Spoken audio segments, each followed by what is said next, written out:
Hey, I'm Shane. Today I'm going to be talking about long exposure photography. I'm going to be covering the basics of how to set up your camera, the gear you're going to need, and actually going into the field in capturing a long exposure image so I can discuss the settings that I recommend and kind of the subjects that would be the best for a long exposure image.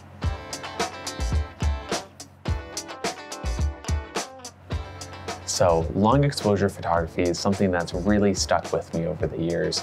I love the way that you can make waterfalls look almost ethereal with the streaks of light and white in them. I love the way that when you're in a city, cars can turn into just the trails of their headlights and how people can just turn into a blur. And I think it's a really cool effect that normally you can't see it with your eyes, but photography can convey it in a very interesting way. So in this video, I'm going to be talking about all the basics of long exposure photography and ultimately how to set your camera up. And I'm going to be focusing more on Sony cameras, just because that's what I use, but the same concepts apply to any camera. It's just a different way to set the camera up.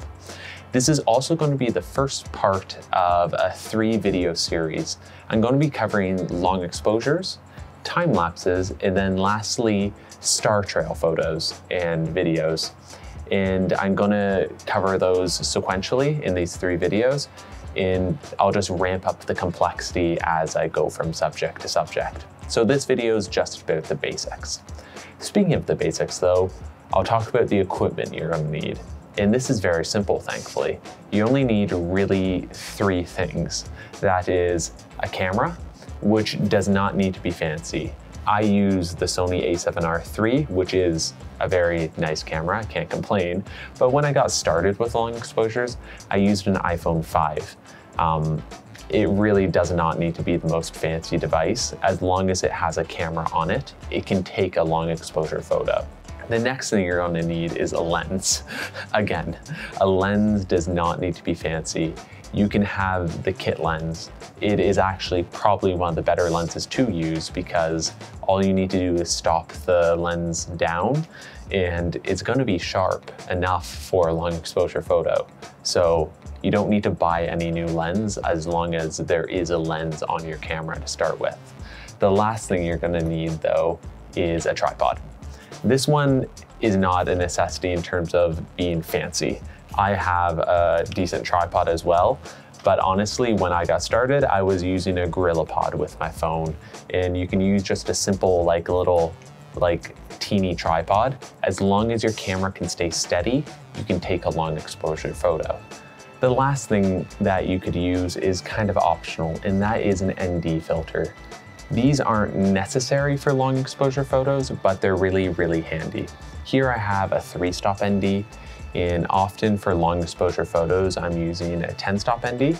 And essentially all it is it's a set of sunglasses for your lens. So what I mean by this is it just basically makes your image darker. By doing so, you can get longer exposure images. So rather than being, say, a 1-second photo, you can take a 5-second photo. And in that 5 seconds, things can move and you can get more of that blurry effect that you expect from a long exposure photo. So it's not a necessity, but most camera stores have them in stock in like a 3-stop or a 10-stop ND. Usually doesn't run you more than $100. So it's not completely required, but it's really useful. So I highly recommend it, and they're quite fun to play with, and you can use them on multiple lenses and you can always keep them. So it's not the worst investment to make. Really, the hardest part of long exposure photography usually is just choosing a subject. And in hindsight, that's a really stupid thing to say, because in most photography, the hardest thing is choosing a subject. That's all photography is. But what I mean is that choosing the right subject for long exposure photography is really about finding a subject that has a lot of motion in it over a period of time. And it doesn't need to be fast motion, it could be something as simple as the clouds. A cliche example would be a waterfall, as I said earlier in the video, and I've taken a lot of images of waterfalls. And the idea is that as you take your photo over several seconds, you want part of the image to move. and that will give you that effect that you're looking for. So it could be the clouds in the sky, water, it could be people in a city, or cars in a town, really anything. My best recommendation of where to start is either at a waterfall or a highway overpass, or even just in your backyard shooting up with a bit of a, like, something in the foreground. It can just be your house or apartment building. So just getting started with something simple makes life a lot easier. However, once you get those basics mastered, you can take it on to more exciting things. Like, I've taken quite a few actually engagement photos where I'm in front of a train or a waterfall or just with clouds in the background, and you can get a really interesting composition by taking a very quick long exposure photo. But you have to be very comfortable with your camera, and starting with the basics is your best bet. With all that said, it's fine and dandy talking about it in front of a camera in a studio. Let's go out into the field and actually capture some long exposure photos together.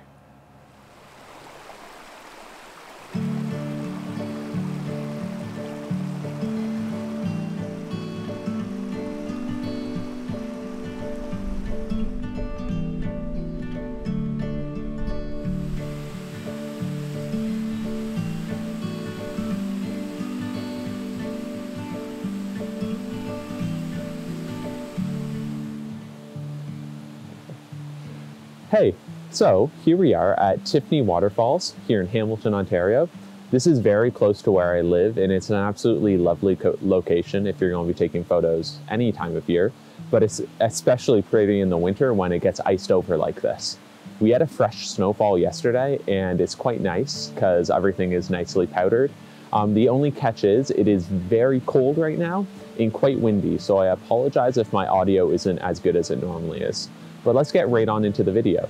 The first thing you want to do is to set your tripod up.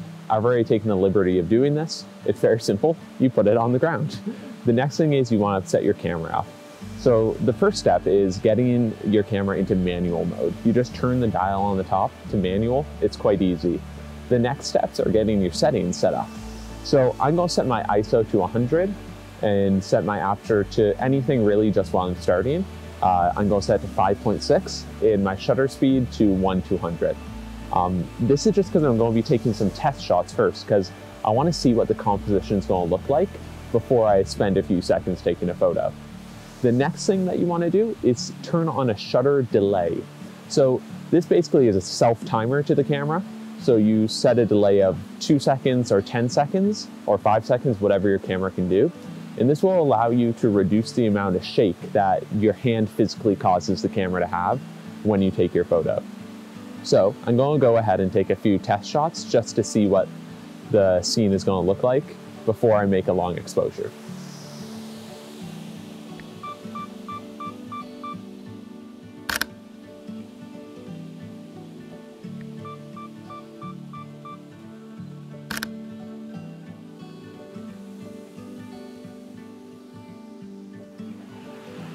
Okay, so I kind of like those shots a lot. They turned out really well. So I'm going to go ahead and throw in my ND filter now. So I have a 10-stop ND filter right here in my pocket, conveniently, and I'm going to throw it on the front of my lens. This is going to allow me to take a way longer exposure, and just when it's this bright and sunny like it is today, I don't really have a choice. So I'm going to throw that on my lens right now. And also, I'm using the Sony a7R III with the Zeiss Batis 18mm f2.8.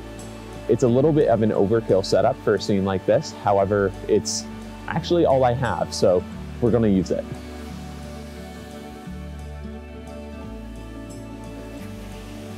So immediately I'm going to change my settings. I'm going to drop my shutter speed to probably around 4 seconds now, and that's going to capture a whole lot more blur in the photo.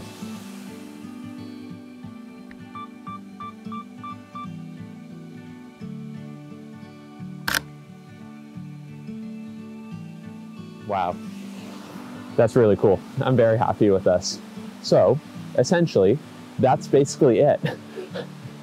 We did it. I'm going to take a few more photos and have some fun here, and I'll show you what they look like.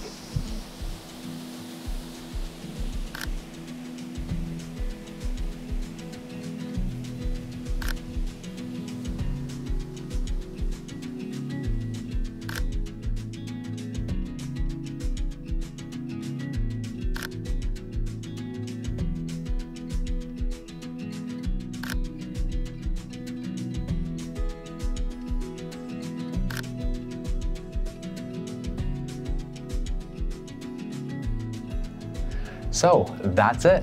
That's how to capture a long exposure image. And really, it's, as I said, a matter of practice. It's trial and error every time. Even for myself, when I go out into the field after I've taken like hundreds upon thousands of long exposure photos, it still takes me a few tries at every location to nail down the settings I want. Just because you can't see an 8-second photo, you have to actually take it and then see what it looks like. So it's just a really fun way to explore photography and really just explore the world. And I hope this video helped explain somewhat how to take these images. As I said earlier in the video though, this is the first part of a 3-video series. So I'll have the links in the description or on the screen now to the next videos in the playlist. And essentially I'm gonna move on next to long exposure time lapses. So talking about how to get basically a video version of a long exposure photo. And it's actually what I enjoy doing more nowadays. But I hope this video was helpful. If you enjoyed it, please drop a like and leave a comment below. If you have any questions or corrections of something I said, please feel free to leave a comment below. I'd love to talk to you about it. And I try to respond to every comment still. So yeah, just please let me know. I hope you have an awesome day though, and thanks again for watching. See you next time.